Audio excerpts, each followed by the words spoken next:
Succession Season 3, Episode 3, The Disruption. Let's go.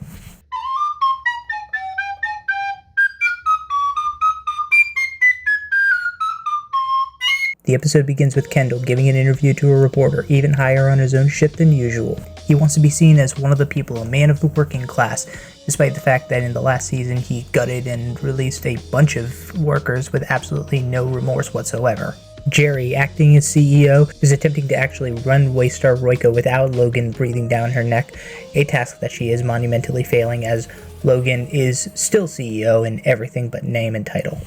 The family and the company are attempting to salvage their image with some pithy slogans and a town hall for workers to share their questions and complaints. I'm here to tell you right now, we don't care. Let me tell you something. We don't care. Jerry. Federal agents attempt to serve Waystar Royco with warrants and subpoenas, and Logan casually tells them to Tell him to fuck off. Jerry attempts to talk him down, as she correctly understands that they can't just tell the federal government to go shove itself and they will walk away with their tail between its legs, but Logan seems determined to do so. Greg, who is still somehow employed by Waystar Royco even though he has been Kendall's basically right-hand man, meets with Tom in the office, who decides to reward him, quote-unquote, by giving him a shitty office in the corner to try and punish him for going behind his back. Which just makes me wonder, if everybody knows that Cousin Greg is a turncoat, why is he still being let in the building? These are good questions that will never be answered. Tom also tells Cousin Greg that he understands that his position as head of cruises might make him vulnerable, so he is going to meet with his own independent lawyer, and invites Cousin Greg to join him. Logan's PR team also decides that at least one of the kids should give an interview attempting to humanize their father, who is, as we all know, bastard-coated bastards with bastard filling. Shiv doesn't want to because she has no good memories with her father other than him trying to figuratively fuck her, unlike the women that he probably did physically fuck. So it falls to the young Roman to do this for them. On the way to a charity event for the preservation of journalists, which didn't know that they needed preserving, they're not the fucking polar bears, Kendall's gang, which includes Cousin Greg, plays a little game called Good Tweet, Bad Tweet.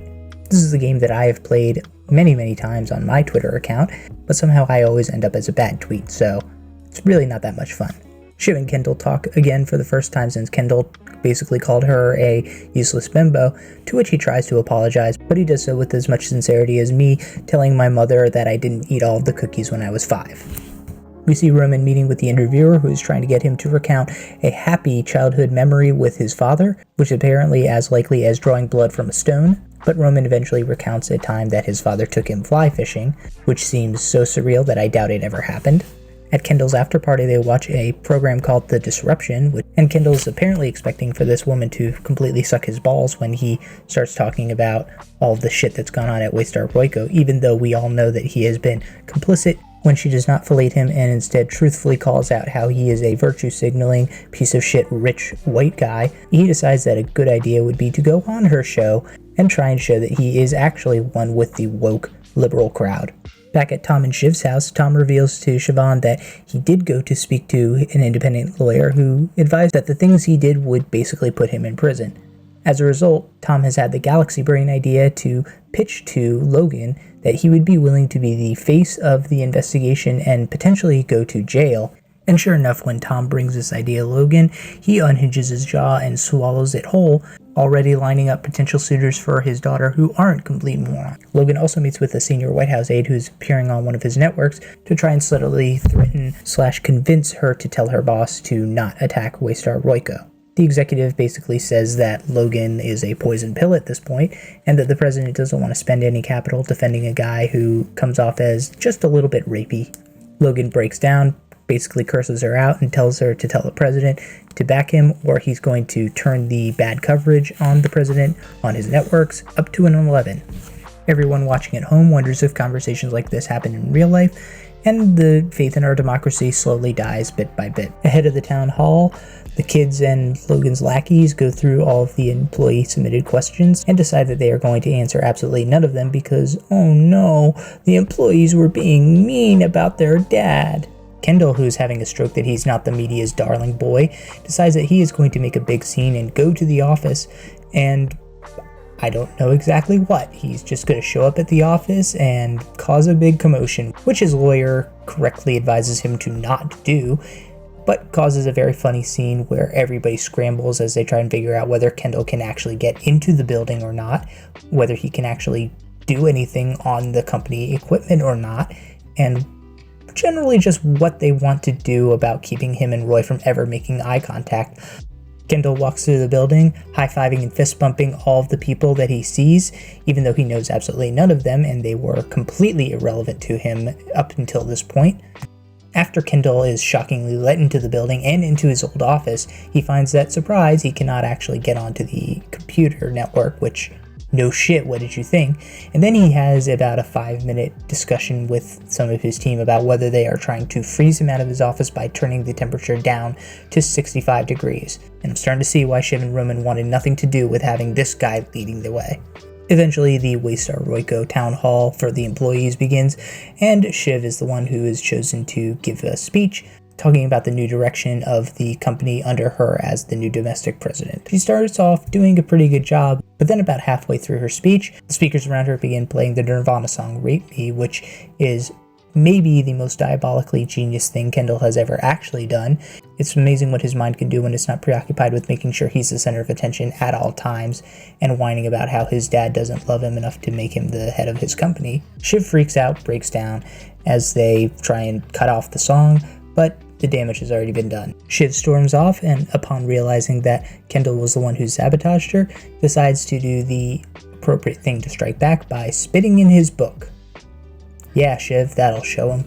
She meets with Logan, who expresses his disappointment that she was not able to see this incredibly ridiculous move from Kendall, and further enforces the fact that she will never be Daddy's favorite. Kendall shows up at Disruption, attempting to be the cool pastor who leans on the back of the chair and talks to the kids, but he is in for a rude awakening because Siobhan has decided to author a letter that will expose Kendall's hypocrisy, his drug habits, his lack of being a good father, which where on earth could they have gotten that from? Shiv actually wants the rest of the siblings to sign on to this letter before she puts it live, and incredibly, it's actually too ridiculously hurtful and savage for Roman and Connor to even agree to, so Shiv puts her name to it and puts the letter live. Eventually, while Kendall is hobnobbing and pissing off the writers of Disruption, it comes out that Siobhan's letter has gone viral and that they will be bringing it up on the show because, of course they will. Kendall tries to convince the producer of the show to not talk about the letter, but he doesn't understand anything about how comedy works, so of course they're going to be talking about it. And eventually this causes him to freak out. His backing down, of course, opens the door for Disruption completely going on him and roast him even worse than if he had been there to perhaps defend himself. But instead he's sitting there in a server room as he watches the host rip him a new asshole. This episode we were blessed with not one, not two, but 3 fuck-offs. Tell him to fuck off. Tell him to fuck off. Tell him to fuck off. Yeah, these are the ones who don't fuck off. And we actually have 2 nominees for quote of the episode, one from Siobhan and one from Roman. Look at you, the cutest cheerleader in high school. Is it true you let the track team finger bang you for lunch money? He taught me how to aim my pee-pee in the toilet. The fuck? That's not a reason, Roman. Take me to reason court and fucking sue me. Let me know in the comments which one was your favorite quote of the episode, and go ahead and click here to subscribe and see more videos.